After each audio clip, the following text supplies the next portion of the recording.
કરજો, સબસ્ક્રાઇબ કરજો, સબસ્ક્રાઇબ કરજો. હે પ્રભુ હરી આવો તે રંગ મને શ્રીગલ લગાડે, પ્રભુ આવો તે રંગ મને શ્રીગલ લગાડે. બીજો ચડતો નથી કે રંગ વિઠ્ઠલના, આવો તે રંગ મને શ્રીગલ લગાડે. હરી આવો તે રંગ મને શ્રીગલ લગાડે. લાગ્યો ને મારે હૈયે લાગ્યો ને મારે હૈયે લાગ્યો. બીજો ચડતો નથી કઈ રંગ વિઠ્ઠલના, આવો તે રંગ મને શ્રીગલ લગાડ્યો. શ્રીજી આવો તે રંગ મને શ્રીગલ લગાડ્યો. વાલા આવો તે રંગ મને શ્રીગલ લગાડ્યો. લાગ્યો. આપણે ત્રીજો ભાગ આવ્યા છીએ. શ્રી શિવ મહાપુરાણ ત્રીજાનો બીજો નામ છે થોડું. કામથી લજિત બ્રહ્માનો કંદર્પનો શ્રાપ.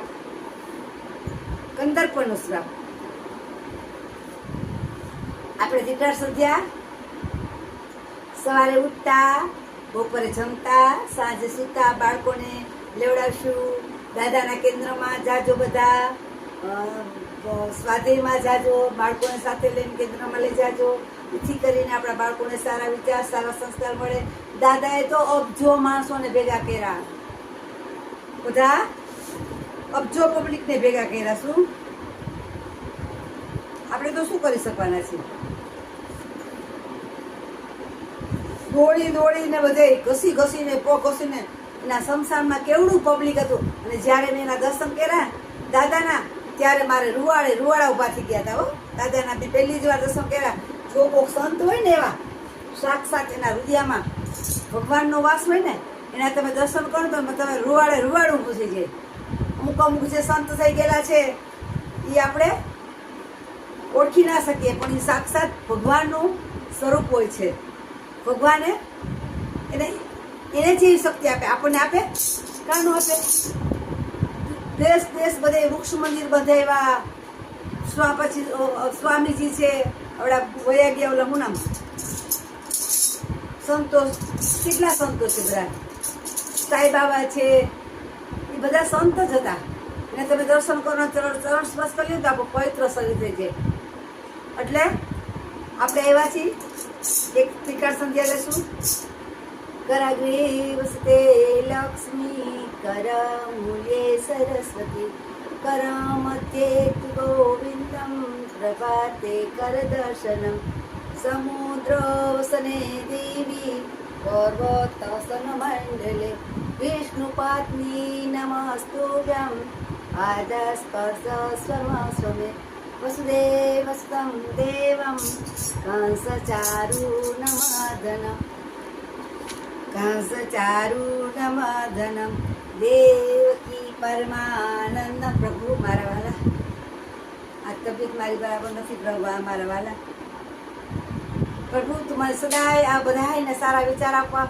જ્યાં સુધી હું જીવું ત્યાં સુધી બધાને સારા વિચાર આપું એવી મને શક્તિ દેજે મારા વાલા. પછી તે કામ પુરુષે પણ વિચાર્યું કે બ્રહ્માએ મને જે કાર્ય સોંપ્યું છે, તેનો પ્રયોગ અહીં જ મુનિઓ અને સંધ્યા અને બ્રહ્માની સમક્ષ કરું, જેથી તેમની સાક્ષીમાં મને આજ જ ખાતરી થઈ જશે.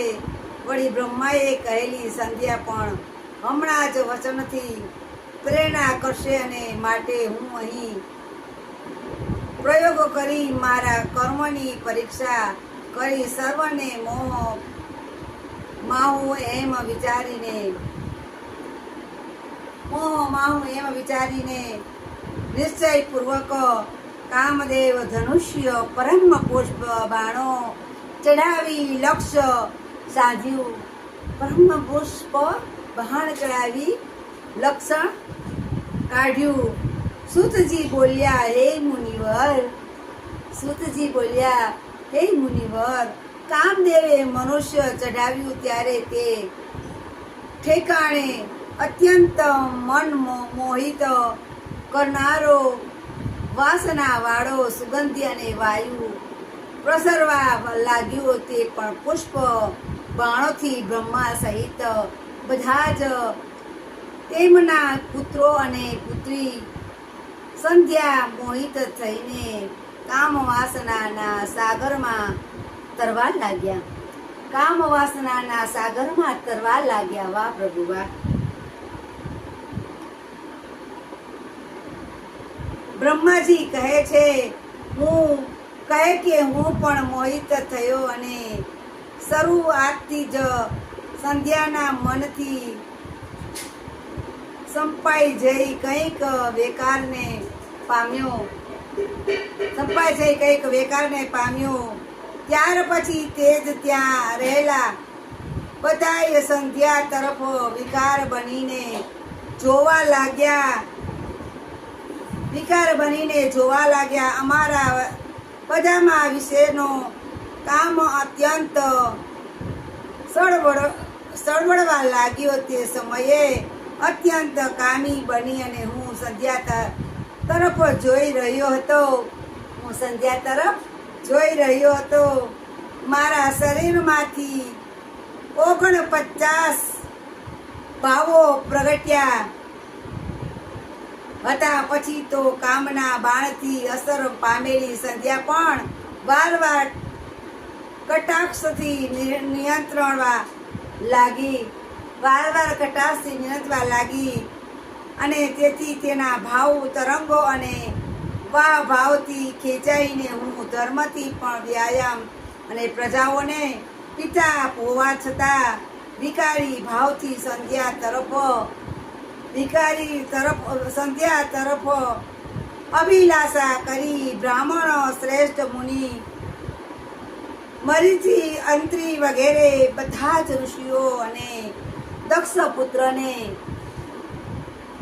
પુત્રને પણ ઇન્દ્રિયોના વિકારી ઉત્પન્ન થયા હતા. સંધ્યા સહિત બધાને કમાવેશમાં બંધ બનેલા જોઈ કામદેવને ખાતરી થઈ ગઈ કે બ્રહ્માએ જે કામ સોંપ્યું છે તે અવશ્ય થશે અને તેનું પરીક્ષણ સફળ રહ્યું. તે વેળા પોતાના ભાઈઓને મરીચિને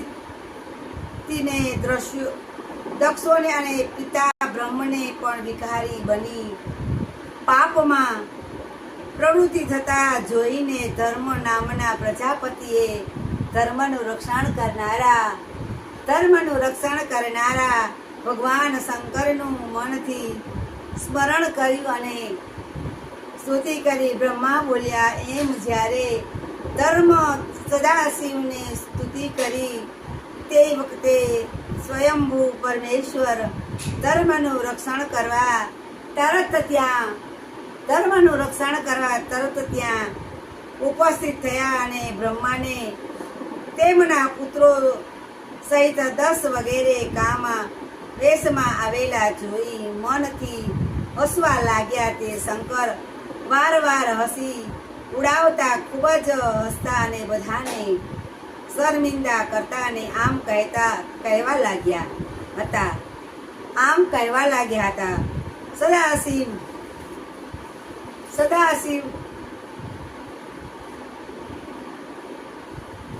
સદાશિવ બોલ્યા, હો બ્રહ્મા, તમે તો તમારી પુત્રીને જોઈ વિકારી બન્યા છો. તમારા મનમાં પુત્રી માટે આવો જ ભાવ કેમ જાગ્યો? વેદને અનુસરનારા માટે આ યોગ્ય નથી. મા, બહેન, ભાઈની પત્ની અને પોતાની પુત્રીને પણ કદી વિકારી દ્રષ્ટિથી ન જોવાય. માત્ર કામે જ તમને આ બધું જ્ઞાન ભૂલાવી દીધું છે. એ બ્રહ્મા સૂત્ર કામદેવ કામ કીડા કરવા સારું તમને બધાને સ્ત્રીઓને લપટ કેમ બનાવ્યા છે? તમારા જ્ઞાન શાસ્ત્રને ધિક્કાર છે. તમારા જ્ઞાન શાસ્ત્રને ધિક્કાર છે. જો ભગવાન છે, જો ત્યાં પણ આપણે એમ કહે છે અહીંયા આવું બને છે, ત્યાં પણ ભગવાન પાસે એવું બને છે. આપણે આવ્યા છીએ ત્રીજો વચાઈ ગયો, ત્રીજાનો ત્રીજો આવ્યા છીએ, ત્રીજાના કદાચ 2 થશે. અને જો અત્યારે કેવા કિસ્સા બને છે, ભાઈ બેન છે, બેન ભાઈ છે, એના પણ એવા કૌભાંડ થાય છે, કાકા બાપાના માસી ભાંડેડાના એવા કૌભાંડ થાય છે. જો આપણા વિચાર સારા હશે, સારા સંસ્કાર હશે તો આ ચકેડામાંથી આપણે ક્યારેય નહીં આવીએ. કોઈ દિવસ ખરાબ દ્રષ્ટિ નહીં પડે, કોઈ સામે તો ખરાબ દ્રષ્ટિથી આપણે જોઈ નહીં શકીએ, કારણ કે આપણા સારા વિચાર જ ન હોય, કોઈ સંસ્કાર જ ન મળ્યા હોય. તો શું થાય? પહેલાંથી નાનપણથી આપણે ભગવાનને દોડીએ, ભગવાનને રસ્તે જાય તો આપણે કોઈ દિવસ અવળી બુદ્ધિ ન સુધાડે, ખરાબ દ્રષ્ટિ ન થાય, આપણી કોઈ સાથે ખરાબ બોલી ન પડે. તો આપણે ભગવાનને કહેશું, એ ભગવાન અમને તમે સારા વિચાર આપો, અમારા બાળકોને સારા સંસ્કાર આપો, એથી કરી અને જો કોઈ બીમાર હોય એવા લોકોને તમારી પાસે લેજો. તમારા શબ્દ 2 જ તમારા કાનમાં શબ્દો જાય, 1 જ શ્લોક તમારા કાનમાં જાય. એવા અમારા અત્યારે એવા બીમારો છે કે એને જોવા જ નથી કરી શકતી, એવા બીમારો છે. તો એવા લોકોને તમે તમારી પાસે લઈ લેજો. એવી તમે અપીલ છે કે અત્યારે કેવા કોઈ માને મારી નાખે છે પોતાની પેટની દીકરી જોઈને. જ્યારે એની યારે લખવું હોય ને ન પરણાવે ને તો પોતાના મા બાપનું પણ સારું નથી ઈચ્છતું. અને છોકરાવે કોકને યારે લખવું થઈ જાય અને જીવ મારી નાખ, કાપી નાખો એટલે કાંઈ ન રહે. આ એક મામૂલી થઈ ગયું છે. જેમ શાક સુધારી એ રીતના માણસોને સુધારે છે. તો પાપનો ઘોડો આટલી સુધી પહોંચી જાય તો ધરતીમાં ફાટે ને તો શું કરે? હંમેશા ભગવાનને કહે અમે એવા વિચાર આપો, સારા સંસ્કાર આપો કે અમે કોઈ દી અવળે રસ્તે ના જાય ને સારા વિચાર મળે, એવી ભગવાનને આપણે પ્રાર્થના કરી.